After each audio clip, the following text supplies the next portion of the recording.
There's a direct connection between the results of the House elections in 2026 and the presidential election in 2028. And there's a direct connection between those two elections and the rest of the elections for the foreseeable future, except for 2030.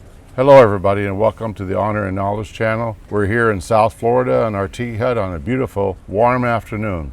So let's get into the first item. How does the 2026 House elections impact directly the presidential election in 2028? There was an excellent book put out. I have the 2008 edition. Professor Lichtman, who I actually don't like, but his research is pretty good.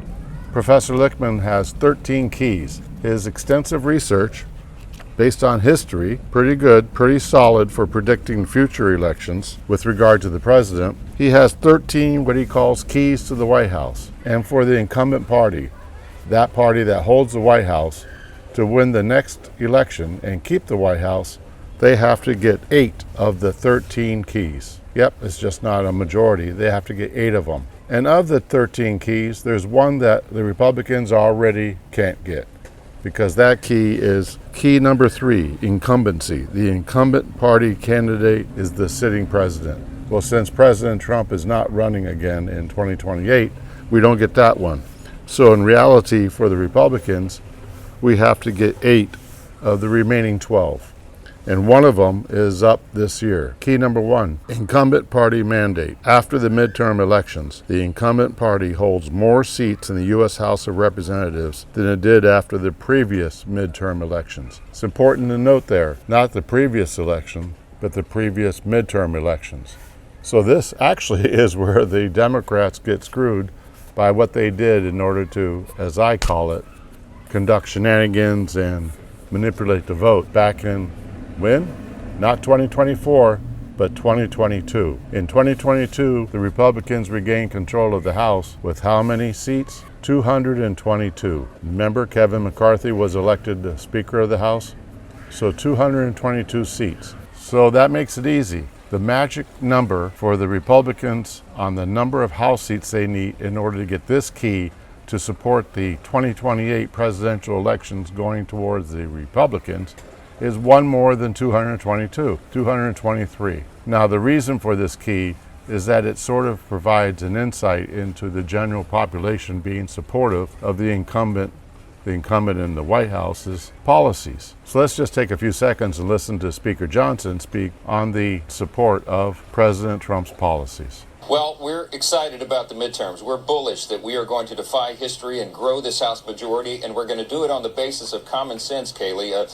Newt Gingrich, our good friend, has a way of crystallizing things. He said, Mike, this is not a contract with America year. Y'all did that in 2024, and you have fulfilled those promises for the people. This is a contrast for America election. It's a contrast between common sense, what Republicans represent, and crazy. The Democrats are in disarray. They have the radical insurgent left, the open Marxists, running for offices, including Congress, around the country. And this is not where the American people are. So we feel very good about our chances going in. I've got a very boring 90-minute slideshow I could share with you, Kayleigh, to show you all the reasons we're going to win. But it boils down to a proven record, better candidates, a fundraising advantage we have right now, and the fact that people understand the contrast between these two sides. You know, we took over in this Congress 16 months ago. In the House, we passed over 700 pieces of legislation, so much of it geared for the concerns of the American people, bringing down cost and fixing the complete disarray that was created by the Biden administration over 4 years in every area of public policy. We'll continue to do that. We're delivering for the people, and I think they're going to reward that in the fall. We have to have fair and safe and free elections, and we passed the Save America Act, or its previous iteration, the SAVE Act, 3 times in the House already, and we'll do it again. We're going to try to put it on the next reconciliation package and send it to the Senate again. They've got to get 60 votes for that unless it's in reconciliation, and so I think that is the route. But look, it is about a 95% public opinion poll issue. I mean, even Democrats, over 70% of Democrats say it's common sense. You have to have photo ID to vote. You got to be a citizen of the United States to vote in a U.S. election. These are not controversial notions. Well, there you go. Let's do a quick readout of the 13 keys with a little bit of commentary by me on which way they'll probably go and what the Democratic Party and Republican Party sometimes do to help manipulate the results. Key number 1, incumbent party mandate. We've already spoken about that one. Key number 2, nomination contest. There is no serious contest for the incumbent party nomination. Oh, by the way, if the non-incumbent party, so in this case the Democratic Party, has a lot of chaos and inner fighting and that kind of stuff, that's okay. Just like it was when in 2016 when President Trump had all those debates with all the other candidates, that was good for the non-incumbent party. But now, it's better if the incumbent party appears to the general population as being in control and knowing what it's doing in advance of the presidential election. Key number 3, incumbency. The incumbent party candidate is the sitting president. Well, we already said President Trump is not running for re-election, so we do not get that one, which makes all the rest of them more important. Key number 4, third party. There is no significant third party or independent campaign. Don't see that happening, so the Republicans would get that one. But you know what? It is an issue in some of the House and Senate elections about having a third party. Key number 5, short-term economy. The economy is not in recession during the election campaign. Well, we sort of got to wait on that one, don't we? Key number 6, long-term economy. Real annual per capita economic growth during the term equals or exceeds mean growth during the 2 previous terms. The Democratic Party knows these keys. This is one reason why I think they shut down the government.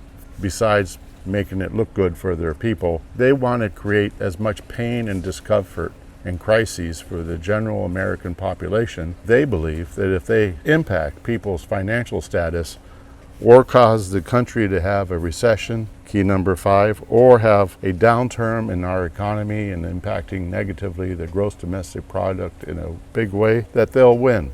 They'll do better. And that is one of the reasons why I'm a big supporter of getting rid of the filibuster in the Senate. Key 7, policy change. The incumbent administration affects major changes in national policy. Well, that's another one that's guaranteed to be going to the Republicans. Looks like that to me. Can't guarantee anything, of course, but there are policy changes. Key number 8, social unrest. There is no sustained social unrest during the term. This is what they took advantage of during the first President Trump term. Remember the BLM riots? Now they're trying to make ICE chaos, anti-ICE stuff, Antifa, money pouring in. It's terrible. We'll talk more about these in the future, of course. Scandal. Key 9. The incumbent administration is untainted by major scandal. Well, going back to the first term, that's exactly why as soon as he got elected in November of 2016, the Democratic Party pulled out all the stops to do the Russian hoax thing. All that stuff was being done to make certain that the Democratic Party could ensure that President Trump did not win re-election. In fact, if I recall correctly, Professor Lichtman published a book in 2017 providing the case for impeaching President Trump. He knows exactly what he said in his own book, and he came up with another book to give a really clear roadmap to the Democratic Party, do everything they could to harm the President Trump administration and thereby hurting our country's chances to keep improving. Key 10, foreign or military failure. The incumbent administration suffers no major failure in foreign or military affairs.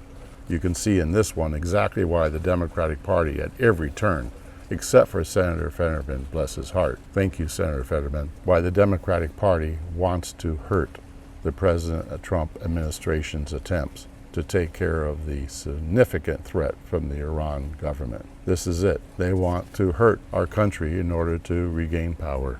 Key number 11. Foreign or military success. The incumbent administration achieves a major success in foreign or military affairs. So you see, if you didn't have a failure, that doesn't mean that you automatically have a success. So a do-nothing president doesn't have a failure unless something happens to them. And a do-nothing president doesn't have a success because they do nothing. In President Trump's case, he's had successes already. So key 11 is going to the Republicans no matter what. So the question is does key 10, is that going to go to the Republicans or not? And I sure hope so, because that's important for the world. Key number 12, incumbent charisma. The incumbent party candidate is charismatic or a national hero. So this one's a little bit unknown right now, but based upon who I think are the candidates or the candidate or who I think President Trump is going to pick, not a problem. Key number 13, challenger charisma. the challenging party candidate is not charismatic or a national hero. And there's a good one. That's why they screwed up with Kamala Harris. But anyway, we don't know about that one yet, but based upon the limited knowledge we have, doesn't look good for the Democratic Party on this one. So we've talked about how the 2026 House elections impact the 2028 presidential elections. So how do those two elections impact the 2032, 34, 36, 38, and 2040 elections? And remember, I said these elections don't really impact significantly the 2030 elections. Let's talk about that part after we talk about the remainder. So in 2030, there's a census. Who's going to be in office then? Well, whoever wins the 2028 elections. If you remember, last census, 2020, President Trump, that was the last year of his presidency, but Joe Biden and his administration were greatly in charge, along with any deep state people that were still there. They were in charge of analyzing and crunching the numbers. And as some people have said, including me, and also Governor DeSantis and some other really knowledgeable people, several House seats went to Democrat states that should have gone to Republican states. For example, Florida should have gotten at a minimum of 1, probably 2 additional House seats as a result of the 2020 census. Rhode Island probably should have only received 1, but they got 2. But let's get back to the 2030 census. This time, whoever wins the 2028 elections for the presidency will be in the White House for the actual census in 2030 and actually be in control of the administration in 2031 when the information is analyzed and the calculations are made and the new House districts come out. So it's vitally important that we do well in the 2026 House elections so that we can support better getting a Republican elected in 2028 for the presidency. So that way in 2031, when the numbers are crunched and the number of House seats are calculated for each state, the Republicans, the fair people, the people that with honor and knowledge will do this business, will do this people's business. The House seats that will be up for redistricting, yes, once again we'll have redistricting in time for the 2032 elections. The new House seats will obviously have a lot more people in the red states, the proper calculations and the populations and that sort of thing. So in 2032, the Republican-controlled states will be a lot more powerful. 2034, same thing, 2036, 2038, 2040. And then in 2040, there's another census. But the 2030 election conducted the same year that the census is done. So we're done, but to do a quick recap, the Republican Party needs to have 223 seats in the House after the 2026 elections to get key number 1 to support the Republican candidate for the presidency in 2028. So that means we just have to gain 3 more. Based upon redistricting, we'll get 12 more. And based upon some ooga-wooga associated with the normal moving back and forth between Republicans and Democrats, 4 more from that. So a total of 236. Well, thank you very much for watching this. Appreciate your time. God bless you.